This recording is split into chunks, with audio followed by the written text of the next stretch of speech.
Great. Well, good evening to everybody. I am Miriam Locke. For those of you who don't know me, I'm originally from south of Boston, a town called Sharon.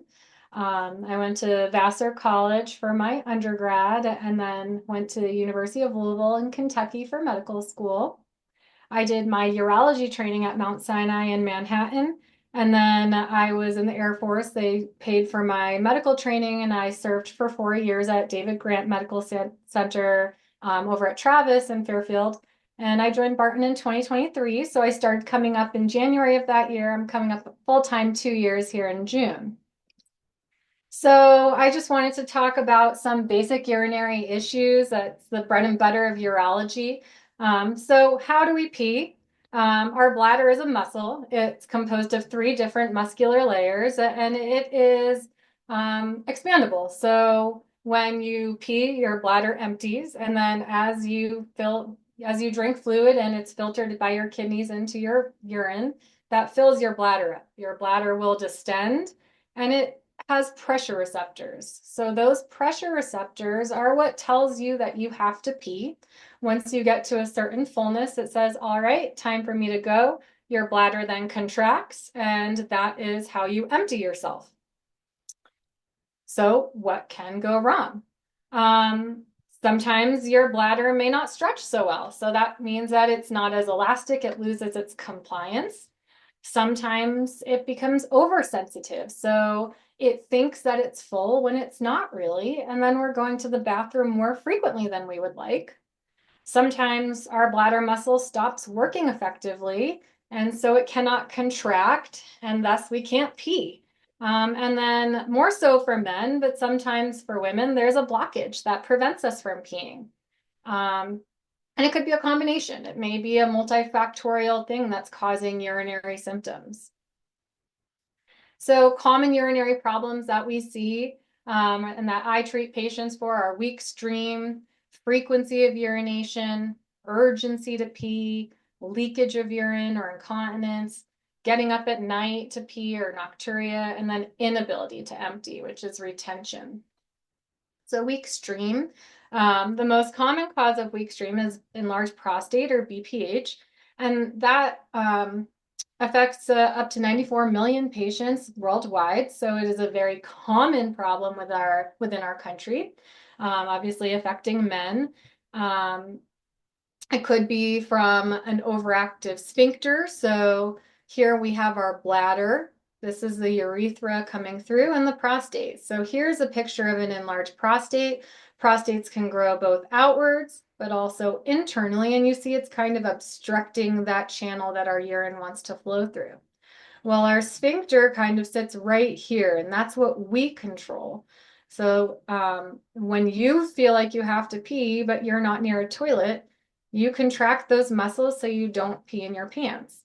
But for some patients, when you want to pee, you're unable to relax that muscle. And so that can make it difficult or make it so your stream is weaker.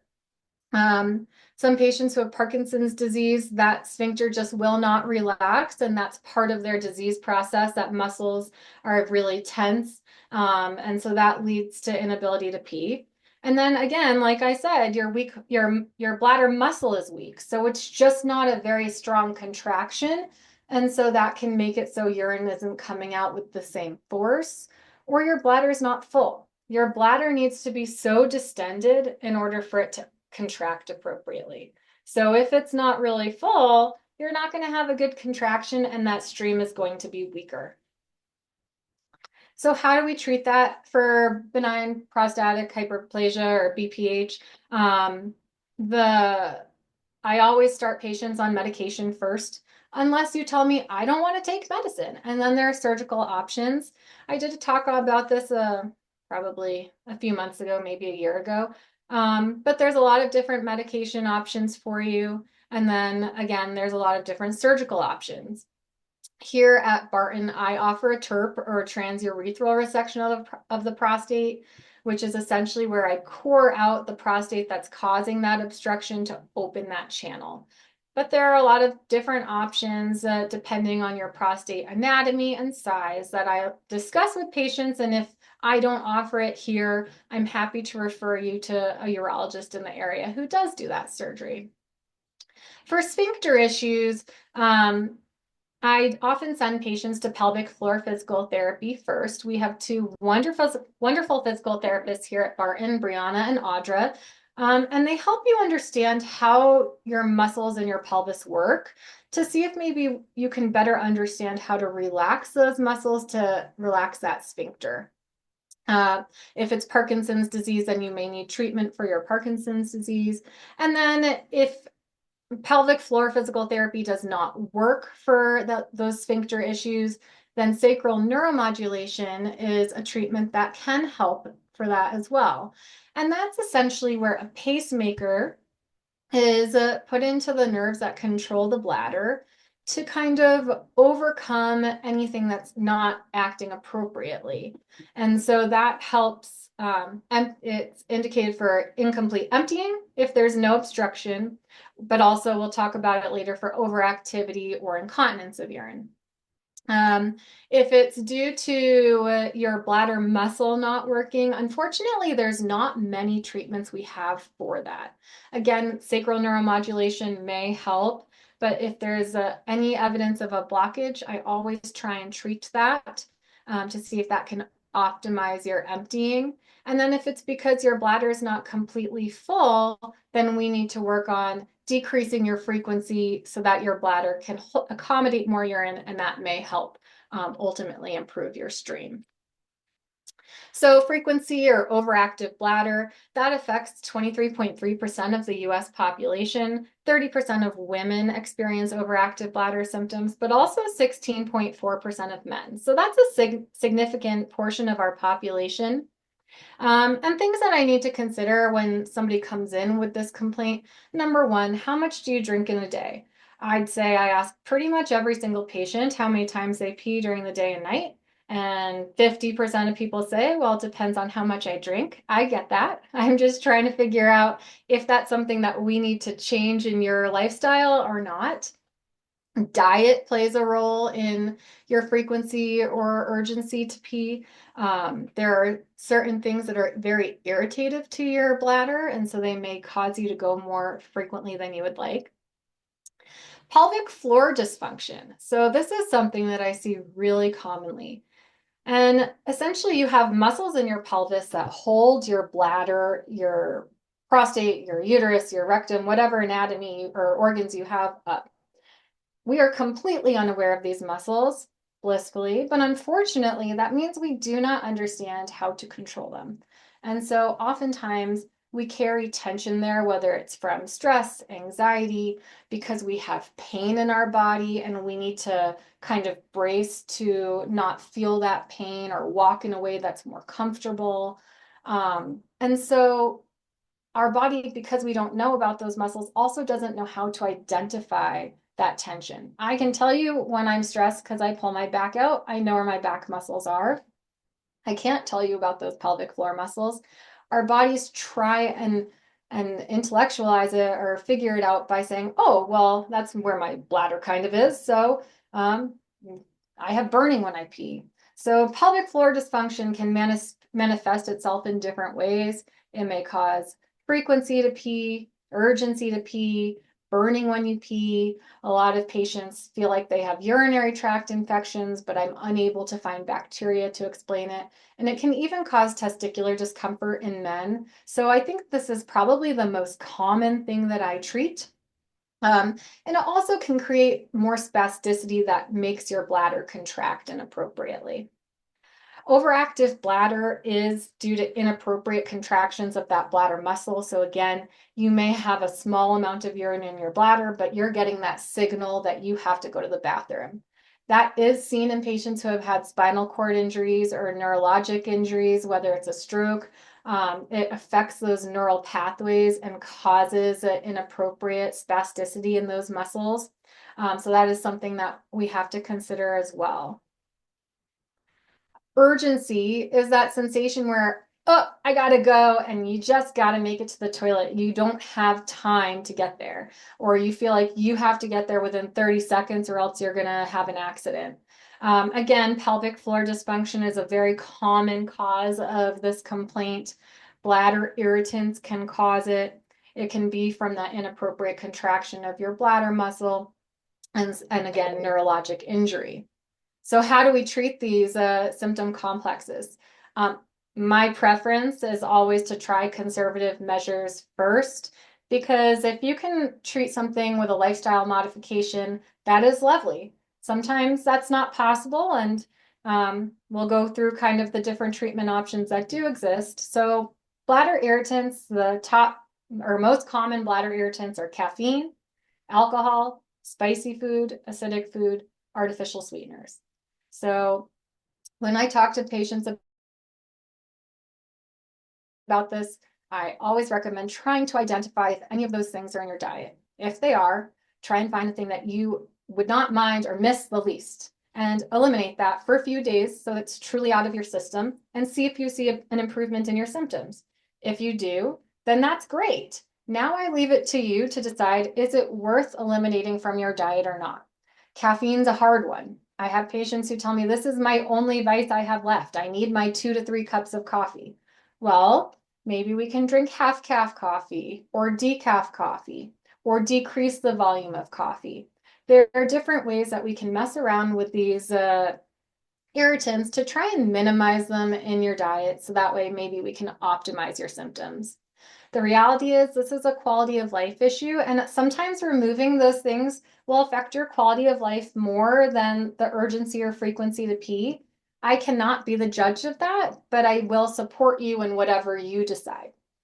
Stress management is really important. Again, if you have a lot of stress, that activates the tension in your pelvic floor muscle and it causes or leads to that overactivity. So trying to identify it, finding things that can help you relieve that stress in a healthy way is really important. And oftentimes I'll ask somebody, did something happen when your symptoms started that was truly stressful? And they can really find, oh yeah, I moved, or I had to take care of my sick patient or my sick parent. And so it is incredible how we can try and bottle these symptoms up so we don't walk around feeling like we're going to lose it all the time. Smoking cessation. So smoking is also irritating to your bladder. Obviously, there are lots of reasons to quit smoking, but this is one of them. I always tell people if you go frequently at night, you need to limit your fluids 2 hours prior to bedtime. Anything that you drink before you go to bed is like an invitation to get up at night to pee. I always recommend doing pelvic floor exercises to see if that tension is what's contributing to your symptoms. And those are Kegels. That's what I think the most common term we use for it. And classically, people think, well, that's what you're supposed to do for ladies who have had babies. But really, I think everybody in the world should do their Kegel exercises. There's 2 ways to do them. The motion that you do for a Kegel is where you squeeze your muscles like you're trying to prevent yourself from peeing your pants. Another way to think about it is if you're peeing and you want to stop yourself midstream, what muscles would you contract to stop that? When we're talking about Kegels for overactivity, frequency, urgency, I want you to just squeeze those muscles for 1 second and then really relax. And then you squeeze again once you fully relaxed and then relax again. I want you to do I call them quick flicks because you're really not focusing on tightening the muscle. You're flicking it for a second and then you're focusing on relaxing the muscle. And I typically tell patients 20 repetitions, 2 to 3 times a day. When you start out doing those exercises, I do recommend laying down. Your pelvic floor muscles are part of your core. You do use them to sit and stand. So it is harder to relax when you're in those positions. So figure out what it feels like to be fully relaxed when you're laying down. And then once you feel like you really understand how to do it, you're in full control, then you can start doing those exercises sitting and standing, since that's how we live our lives. Then once you feel really confident in how to relax those muscles, when you have that urge to go to the bathroom, but you just went 30 to 45 minutes ago, of course, stop yourself from peeing, but try and relax and see if that will help that urge subside. It seems counterintuitive. It seems like, well, I'm going to pee my pants if I relax that muscle. but really it should help that urge go away and give you more time before you go to the bathroom again. I'm always happy to send patients over to Audra and Brianna for pelvic floor physical therapy. They can give you more exercises than the one that I'm aware of, and they can also make sure that you're doing it correctly. The thing about Kegels is they only work if you do them. So you have to do them on a daily basis. So sometimes going into that physical therapy every week where you're held accountable, just make sure that you incorporate them into your daily habit. And they're wonderful here. I do also always recommend sitz baths, which is a hot soak in a tub, 10 to 15 minutes every day if you feel comfortable getting in and out of a tub. And again, that's focusing on relaxing the muscles in our pelvic floor so that way any tension that could be contributing to this is relieved. And another thing that I often recommend as a conservative measure is acupuncture. Um, this is kind of further down on things that I talk about just because you do often have to pay for it, but I definitely have seen that it helps patients. They did studies where I trained at Mount Sinai and found that it was truly helpful in patients with pelvic floor dysfunction. So I think it is worth it if you're definitely trying to avoid more invasive measures or medication. So in terms of medications, there are two classes that exist for frequency and urgency of urination. Classically, we prescribe patients something called anticholinergics. They've been around for over 50 years, and so some of those are listed here. Both classes of medications work by relaxing the muscles in your bladder so they're not squeezing as frequently. I don't love anticholinergics. They do have side effects. They can cause dry eyes, dry mouth, constipation. It can cause confusion in the elderly. And they did have a study that showed in some patients, if they took it longer than 3 months, there's an increased risk of dementia. Of course, insurance companies love anticholinergics because they've been around for forever and they're cheap to make. I try and avoid them if I can. Beta agonists are newer medications. Again, they work on the bladder just on different receptors to relax it. Myrbetriq has been around, or mirabegron has been around for 15 years. It was supposed to come off of its patent this year, but they're holding on to that, unfortunately. And so it's just a little bit harder for me to get those medications. Sometimes prior authorization will work, and sometimes it won't. Sometimes copays are just really unaffordable. Myrbetriq does have a side effect of high blood pressure, and then Vibegron's the newest medicine. It's been around for 5 years, and it doesn't have significant side effects. So again, if I can get those medicines for you, if that's the route we take, I would love to. Otherwise, sometimes we have to try those other medications and have you fail them first. For women who are peri and postmenopausal, I do always recommend vaginal estrogen cream. As we age, the tissues in our vagina become thinner and drier and kind of atrophy. And that leads to what we call GU, syndrome of menopause, and that can manifest in different ways. It can be that urgency or frequency of urination. It could be leakage of urination, also pain with intercourse. And that vaginal estrogen just increases the health of that tissue. It improves the blood supply, it improves the natural flora that are in your vaginal tissues. It makes your urethra more robust. So it can help with a lot of these symptoms. They actually had a study recently that showed that patients who are on estrogen cream had the same improvement as patients who are taking those anticholinergics. There's been a lot of studies on vaginal estrogen cream, and it is felt to be safe in all women. There is no evidence that it causes an increased risk of breast cancer. It is extremely minimally absorbed by your body, so it's not going into the bloodstream. It only works topically. If you don't want to take medication, you do not have to take medication to move on to an intervention. That is always an option available to you. And we have 3 treatments that are available for frequency and urgency. The first is that sacral neuromodulation. And again, that's that pacemaker that we implant into the sacral nerves that help control the bladder to overcome some of that urgency and frequency. For that, we do a trial in the office first. So you're not just signing up to have something that may not work for you. We're going to see if it works for a week. And if you see an improvement, which is greater than 50% from what you were doing before, then you're a candidate for it to be implanted. And there's a little battery that kind of goes in the tissue in your buttocks in a space where it shouldn't be affected by your belt or where you sit. And that's where that battery sits. Batteries typically last for about 10 to 15 years. There is an option to have a rechargeable battery, but I don't think most urologists recommend that because you have to remember to charge your battery. And sometimes that's hard when we have to worry about everything else going on in our lives. The next option is something called Botox injection of the bladder. And essentially, I do that in the operating room. I put a telescope camera into your bladder and I inject Botox throughout the back portion of your bladder to paralyze that muscle. It works just like Botox on your face. It makes it so the muscle does not move. There's still some bladder that's functioning, and so that can help with some of that frequency and urgency. Just like Botox on your face, it is not permanent. So Botox lasts on average 6 to 9 months. I'd say the majority of my patients, it lasts about 6 months, and then we're doing our repeat injection. It is minimally invasive, but again, it is something where you're going to have to go back to the operating room for sedation twice a year on average to have that done. And then we do also offer something called percutaneous tibial nerve stimulation. And that's kind of like a child of acupuncture and a TENS unit. So you come into the office once a week for 30 minutes. We put a little needle into the tibial nerve in your ankle and we connect that to a stimulation unit.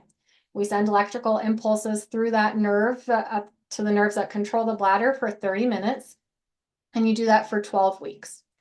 It works, but it takes about 6 weeks to see improvement. And some patients don't see improvement until the very end of the treatment.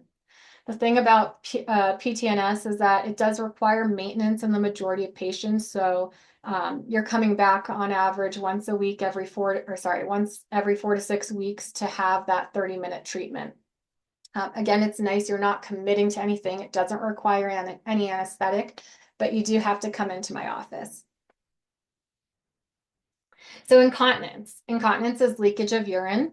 There are 3 main types of incontinence. It affects 1 in 4 women over the age of 18 and up to 10% of men. So it is something that a lot of people don't like to talk about. And I think that it's probably underreported because it's an embarrassing thing to discuss. Stress incontinence is where you leak because there's an increase in pressure in your belly. That increase in pressure affects your bladder, and that overcomes the strength of your sphincter. So if your sphincter isn't very strong, that increase in pressure causes some urine to leak out. Urge incontinence is, again, from that overactivity of your bladder. You have such an involuntary bladder spasm that it causes your bladder to contract in a way that you will leak. And that can lead to a small amount of urine coming out, or your whole bladder may empty when that happens. Overflow incontinence is when you are not emptying your bladder and your bladder has reached its max capacity. And so you just start to leak because there's nowhere else for urine to go. Urine can either go backwards to your kidneys, which we really don't want it to do, or it can come out your urethra. I do mention fecal incontinence on here. That can be either you have leakage of stool or unwanted leakage of gas that you can't control. So for stress urinary incontinence, again, this is an issue with the sphincter, that it's not strong enough to overcome that increase in pressure in your belly. I always start patients on pelvic floor physical therapy. And that's where you really need to do those classic Kegels where you squeeze and you hold for as long as you can, or for a goal of 10 seconds, and then you relax.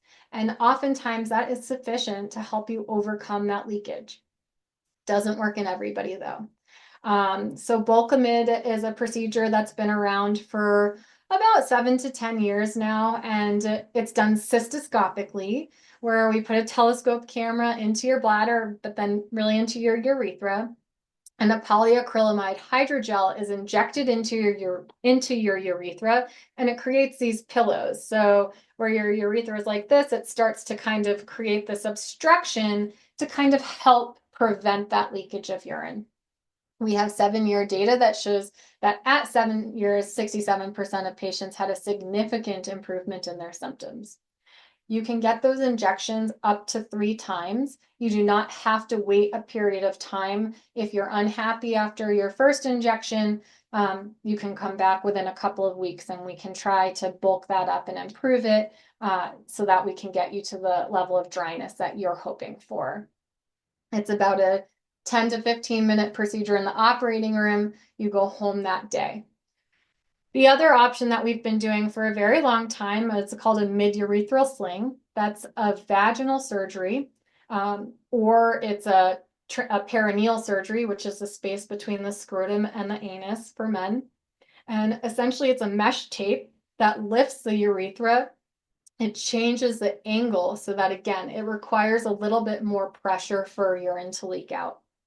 I think it's a great procedure. It has obviously a longer recovery than a cystoscopic procedure. And there are some concerns that in time that mesh tape can erode into your urethra. I think that if it's placed correctly, that's really not a significant issue.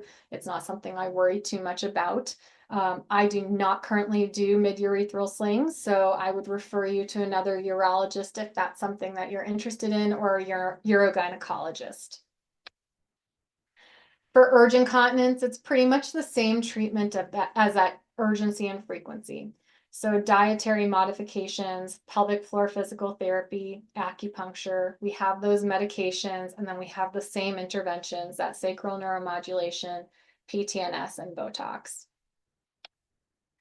For overflow incontinence, we need to figure out why this is happening. So why are you retaining urine and causing that leakage?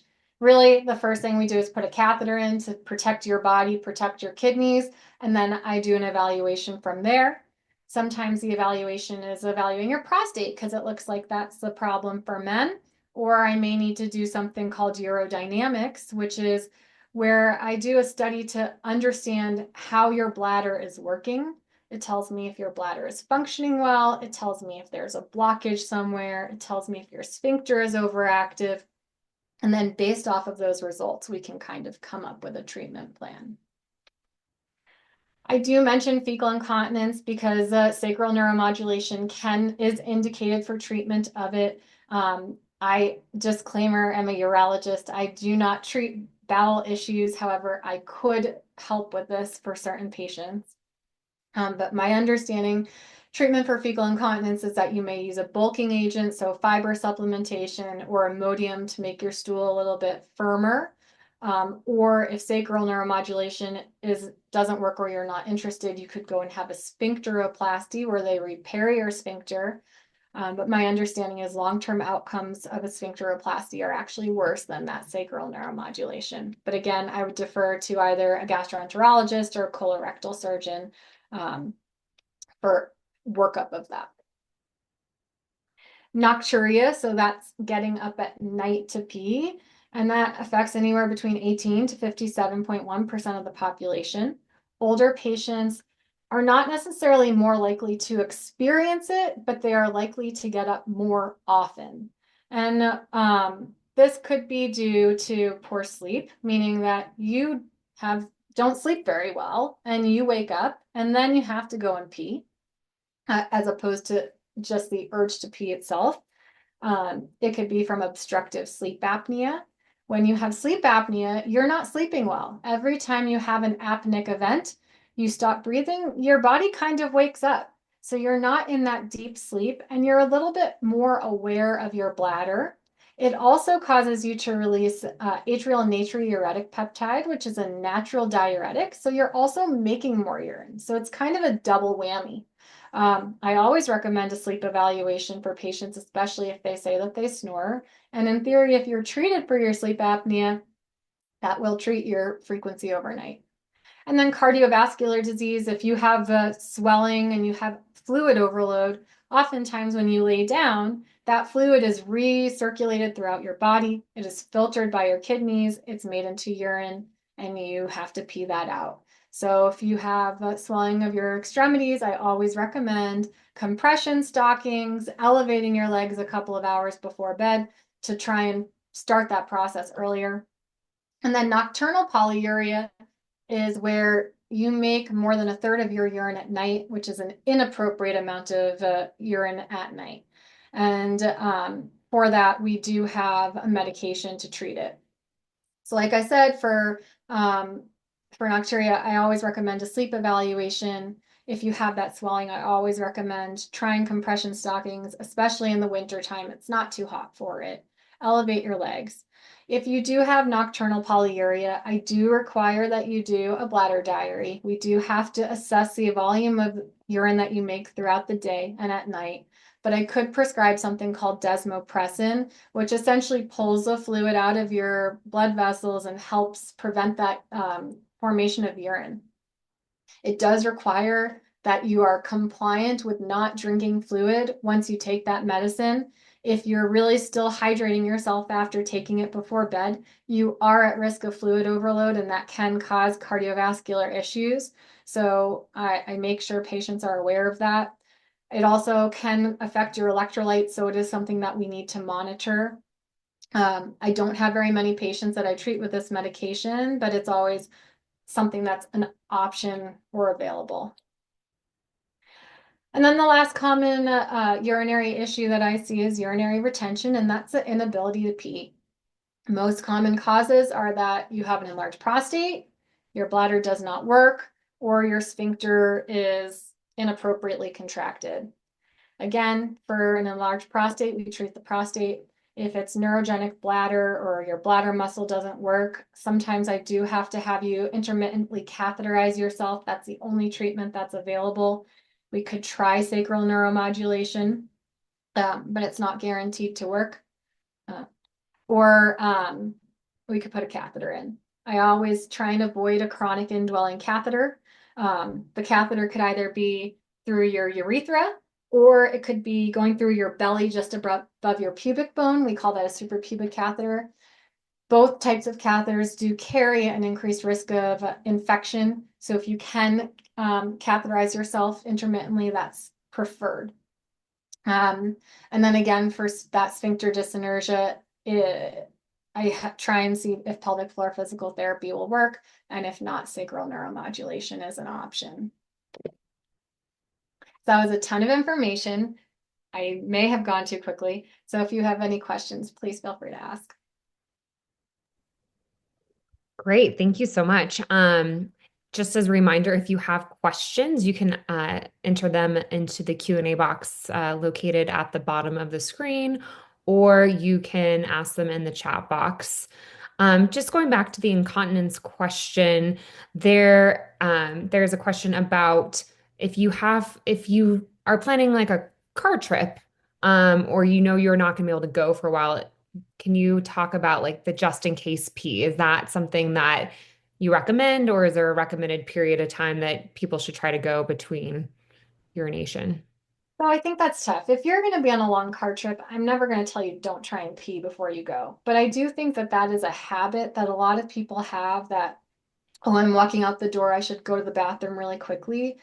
And if you don't ever let your bladder fully fill, you're teaching it that, oh yeah, that was an appropriate cue. I should go to the bathroom when my bladder has only a little bit of urine in it.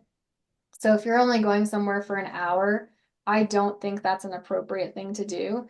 But if you're getting ready to get in the car and drive to somewhere 3 to 4 hours away, I think it's very reasonable to try and avoid a stop. So maybe not the best answer, but if you can avoid doing those just in case pees, I do think it's better. I would tell people in terms of length of time that's appropriate. I know in physical therapy, they always aim for between 2 to 3 hours. I don't think anybody really ever needs to go less frequently than every 3 hours. So sometimes people come in and they say they go frequently, and really they go 5 times a day. Well, I think it's pretty appropriate to pee when you wake up, to pee before you go to bed, and to pee 2 to 3 times in between there, especially if you're awake for somewhere between 14 to 16 hours. So really every 3 hours, I don't want you holding urine too long. If your bladder gets too full It can make it so it doesn't work very well. It can cause it to not be functional in the future. So it's also not a good habit to hold your urine for a whole day. Great. Another question about postpartum or post-pregnancy. What is normal leakage versus when you might need to see someone? Sure. Well, I don't think when it's ever bad to speak to somebody. If you are concerned or you're unhappy with your leakage, then you should talk to either your OBGYN or primary care doctor, and they may be able to give you recommendations, or you can get a referral to come and see me. I think every single woman should go to pelvic floor physical therapy. Sorry, Audra and Brianna, you're going to have a very busy schedule. In other countries, it is part of postpartum care.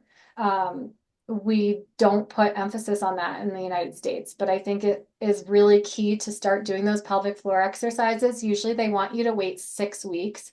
Your body did go through a major stress. And I think it's hard because you're navigating being a new mom with a little baby, and you're having to carry that baby around, and you're doing things where you're bending over and lifting heavier things, and that can cause that leakage. So while I say if you're unhappy, seek medical care and go to the physical therapy, you also have to give your body some grace. It's not going to go away immediately. It will take time. Um, so I guess my takeaway is that please don't keep it a secret. If you're upset, talk about it, but also realize it's not going to necessarily improve after 1 or 2 days. It will take some time. Thank you. The next question for seniors, how do you treat chronic UTIs? Sure. So I did do a talk about this a long time ago. I think every urologist is different in how they treat urinary tract infections. I am conservative in the sense that I try and avoid prescribing antibiotics. Some urologists will say, "Hey, come to me. I'm just going to rule out obstruction and kidney stones and any anatomic problem, and then go back to your doctor." I don't do that. Once you come and see me, you're my patient. So if you feel like you have an infection, you drop off a sample and we see if there's infection, we treat it. I always recommend for women who are postmenopausal or perimenopausal that we start you on estrogen cream.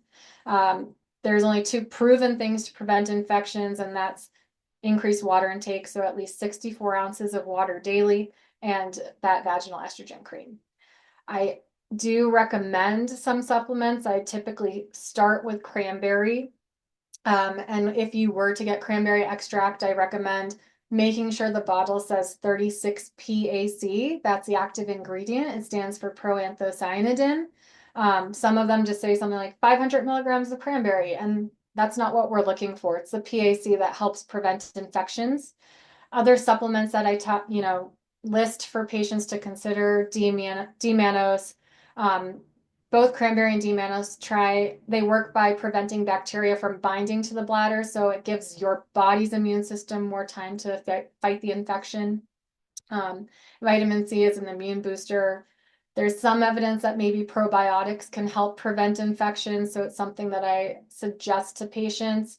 But I kind of go over all those measures, and then we track your infections and see how often you're getting them. And if you're, despite all of those measures, getting UTIs all the time, then I'll either consider a medicine called Hiprex or methenamine hippurate, and that makes your urine, it makes the environment acidic or toxic to bacteria. It's called bacteriostatic. So it doesn't kill the bacteria, but it prevents them from reproducing. Or I'll put you on a prophylactic antibiotic for 6 months and then stop it after 6 months and see how you do. Great. And we had a couple people join a little late. So if you missed, you are welcome to ask questions, or in the Q&A format of this presentation. You can ask anonymously too, since I know this is a little more of a sensitive topic. Just wanted to let you know that option is available. The Q&A box is located at the bottom of your Zoom screen. The next question is, my dad is 82, has onset dementia. He recently has had issues with peeing. He states he has to go to the bathroom. He stands up and has an accident. Is this common with the disease? And what's the best course? Or should he just wear Depends? That's a really tough population to manage because they're just not aware of the signals that they're getting. They forget what it feels like to have to pee. Um, so I do think it's worth making sure there's not something else going on that's underlying, whether it's an enlarged prostate that's making it so they don't empty themselves as well. So they're going more frequent. He's going more frequently. But sometimes I just tell people that they should set an alarm and just say, okay, every 2 hours, when that alarm goes off, it's time to go to the bathroom. So you're kind of beating that sensation. It's not waiting until he has that urge and now it's really bad and he has to go. I know it's kind of hard because sometimes patients with dementia don't believe they have a problem, so they're resistant to treatment because they just don't remember that it's an issue. But if he's amenable to that, that's usually my recommendation to do timed voiding. The next question is following up on the UTI question. Do UTIs always require medications, or are there scenarios where they resolve with at-home treatments? Yeah, so UTIs can totally resolve with at-home treatments. So again, you have a natural immune system and it can fight bacterial infections. We don't always need antibiotics for them. And so some people will take 2 cranberry at a time if they feel like their infection is coming on to, again, try and prevent that bacteria from evading our own immune system response. And that gives your body time to fight the infection. Drinking lots of fluids to flush your system to get any bacteria that's sitting there out of your bladder. So, and then there are also viral urinary tract infections. And unfortunately, no antibiotic is going to treat that. That's just your body's going to have to take its time to fight that infection. So, yes, I do think that your body can fight infections on its own. You do not always have to be treated with antibiotics. That being said, I would much prefer, like, I don't treat you until I see the bacteria. So that takes somewhere between 24 to 48 hours for that information to come back.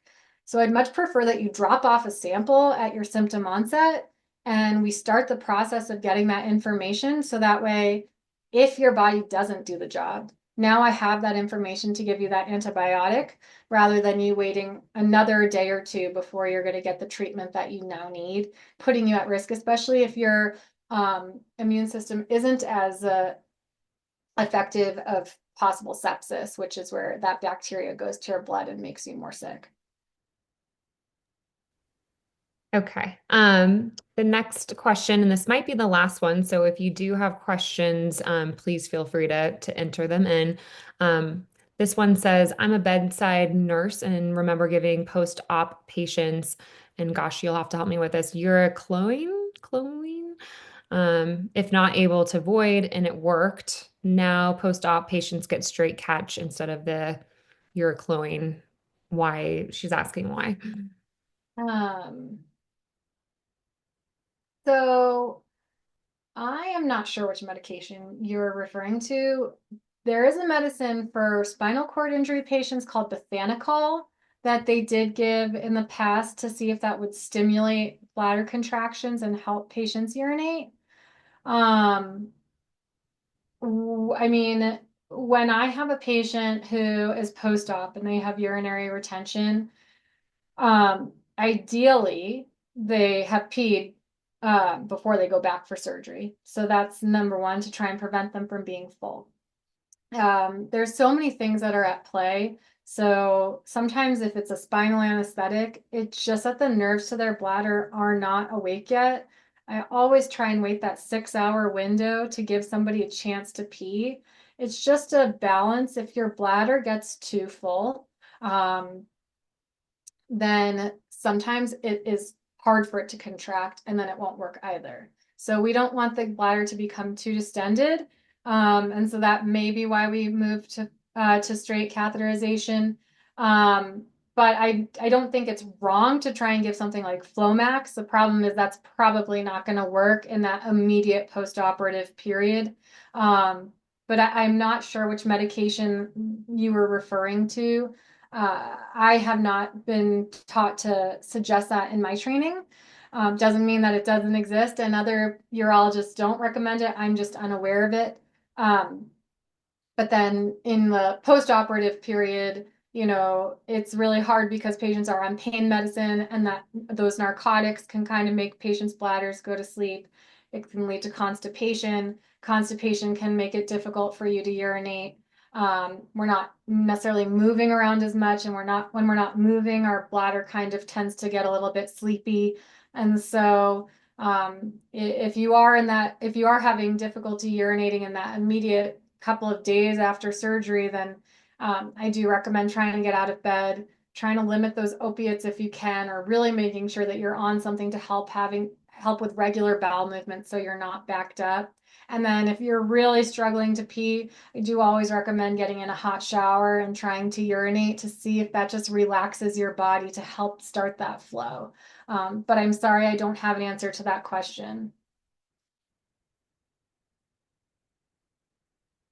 Okay, I don't see any other questions that have come in, but we do really appreciate the time tonight. I thought there were a lot of great, thoughtful questions.